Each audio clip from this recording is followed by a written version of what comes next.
Olá, pessoal, tudo bem? Meu nome é Gislaine. Eu vou conversar um pouquinho com vocês a partir de um relato de experiência sobre gamificação e os diferentes suportes e formas de fazer. Vamos lá?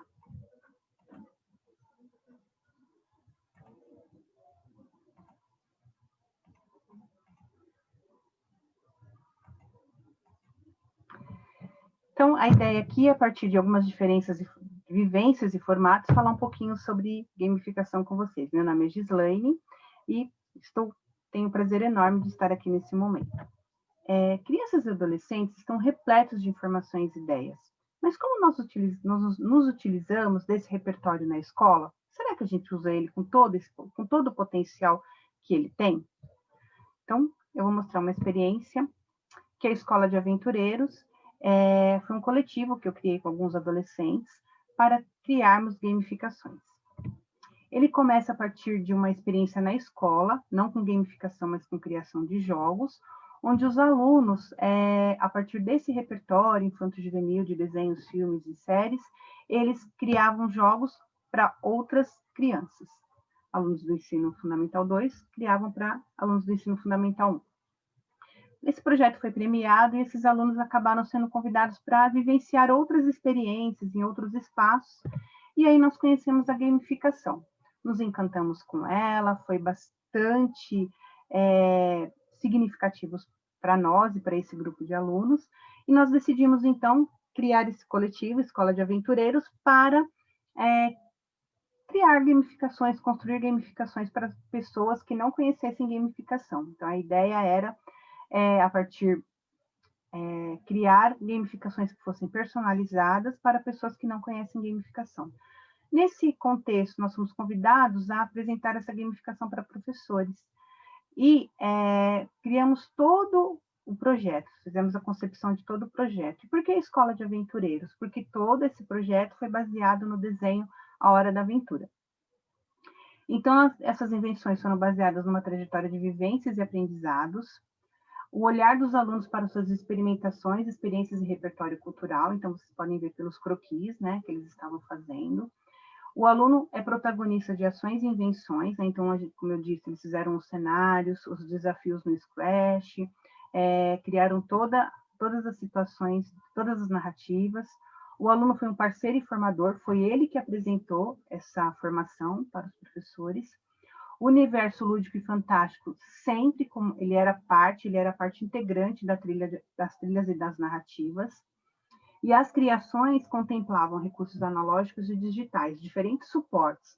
Então, existiam desde mensagens escritas no cenário que foi construído, que vocês podem ver aí, desde desafios com códigos no Scratch.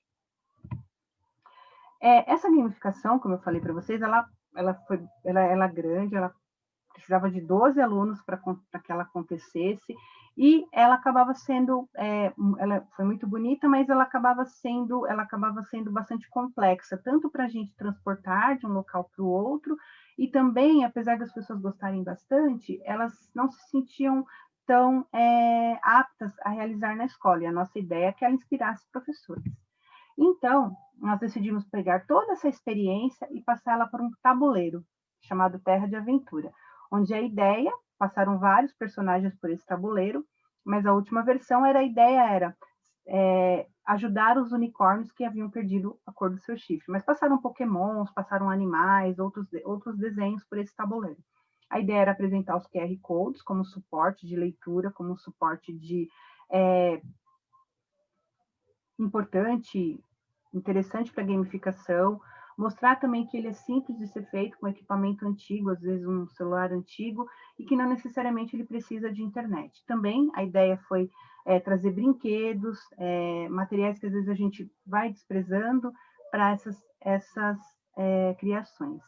Invenções baseadas numa trajetória de vivência e aprendizado, resgatando esse conhecimento que eles já traziam, experimentações para a gamificação a outros espaços e contextos, aprendizagem criativa como premissa das invenções, né, sempre mão na massa, trazendo essa questão dos pares, dos P's, da paixão, produtos para inspirações e remixagem, então a ideia é que a pessoa jogasse de forma muito rápida, mas se inspirasse para construir a própria narrativa e proporcionar experiências de interação. Então, esse formato, que foi o último que nós realizamos, ele permite uma diversidade de narrativas, uso de diferentes suportes, criação de micromundos e diferentes propostas. Então, por exemplo, essa imagem que vocês estão vendo é numa formação de professores com os ODS e com as matrizes do currículo da cidade de São Paulo. Então, permite essas várias modalidades de suportes, várias modalidades de conhecimento numa mesma estratégia pedagógica. A inovação na sala de aula é um passo corajoso e muitas vezes ele é solitário, mas entre essas vivências, experimentações e aprendizados, o que eu posso dizer para você, né? Aprende-se muito com o aluno quando ele é parceiro de um projeto, quando ele é chamado para ser parceiro. A autoria e o protagonismo se dá na interação, no respeito à falha, à ideia desses estudantes. Não ter medo do inusitado, de não ter respostas. Então, quando a gente se propõe a um projeto como esse, muitas vezes a gente pode não ter as respostas naquela hora, mas aí o aluno estando com o parceiro, ele vai te ajudar nesse processo. A sensação de estranhamento, que pode se traduzir por uma curiosidade investigativa, né? Então, às vezes tem o estranhamento do aluno, tem o estranhamento do professor, mas a gente pode transformar isso numa curiosidade investigativa, de busca, de melhoria. A empatia, a alteridade e a resiliência são importantíssimos. Empatia com o que o aluno traz, a alteridade para se colocar no lugar do outro, resiliência para acertar e voltar a fazer, e errar e voltar a fazer. A relação se estabelece pelo exemplo, inspiração e negociação de acordos, então, de ouvir, de dar voz e de estabelecer como que isso vai acontecer. O professor é um perguntador, né? Então, o que acontece? Muitas vezes a gente fala assim, mas o aluno ele entende tudo de tecnologia. Às vezes ele tem muito acesso à tecnologia, mas muitas vezes de forma passiva. Quem vai mediar esse processo, transformar isso em algo didático, em conhecimento, é o professor. Ele vai, a partir das perguntas que ele possa fazer para instigar, ele vai transformar esse conhecimento, que muitas vezes é passivo, num conhecimento ativo, num conhecimento de autoria. Ver o processo como experiência de aprendizado e produto como resultado de uma construção coletiva e colaborativa.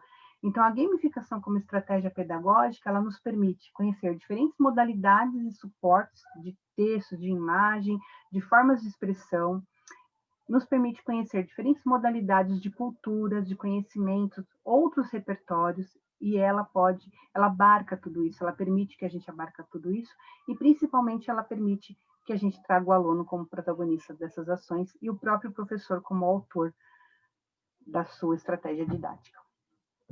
Eu agradeço